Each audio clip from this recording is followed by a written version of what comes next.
ഈശംസിഹായിക്ക് സ്തുതിയായിരിക്കട്ടെ. വിശുദ്ധ മത്തായിയുടെ സുവിശേഷം 11-ാമത്തെ അധ്യായം 25 മുതൽ 30 വരെയുള്ള തിരുവചന ഭാഗം. പ്രത്യാശയുടെയും ആത്മസന്തോഷത്തിൻ്റെയും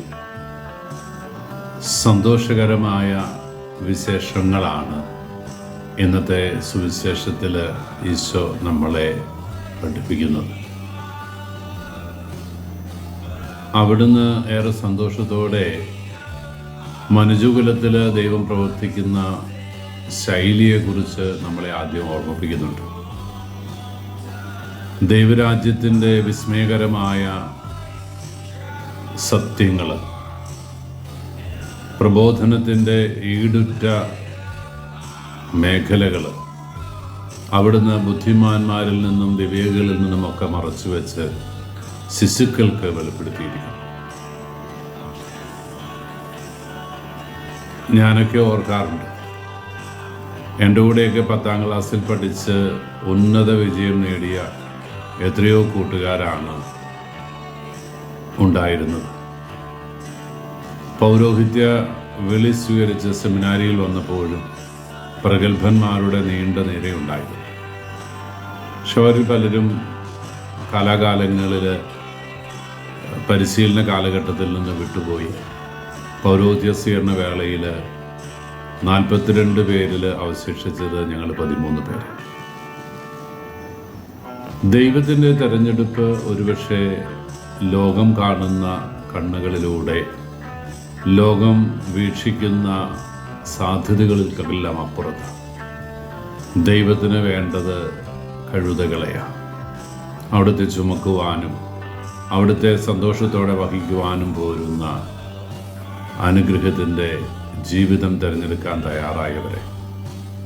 ആ ഒരു വിളിയുടെ ഔന്നിത്യം ഈശോ വളരെ കൃത്യമായി ഓർമ്മിപ്പിക്കുന്നു. ബുദ്ധിമാന്മാരിൽ നിന്നും വിവേകികളിൽ നിന്നും മറച്ചു വെച്ച് ശിശുക്കൾക്ക് അവിടുന്ന് വചനത്തിൻ്റെ പൊരുളുകൾ വെളിപ്പെടുത്തി കൊടുക്കുന്നു. ഏറെ പ്രത്യാശയുള്ള വചനം ഈശോ വീണ്ടും പറയുന്നുണ്ട്. അധ്വാനിക്കുന്നവരും ഭാരം വഹിക്കുന്നവരുമായ നിങ്ങളെല്ലാവരും എൻ്റെ അടുക്കൽ വരും, ഞാൻ നിങ്ങളെ ആശ്വസിപ്പിക്കാം. എൻ്റെ മുഖം വഹിക്കാൻ എളുപ്പമുള്ളതും ചുമട് ഭാരം കുറഞ്ഞതുമാണ്. ക്രിസ്തുവിനോട് കൂടെ ചുമടുകൾ വഹിക്കാൻ നാം തയ്യാറാകുമ്പോൾ നമ്മുടെ ചുമടുകൾ ക്രിസ്തുനാഥൻ താങ്ങും.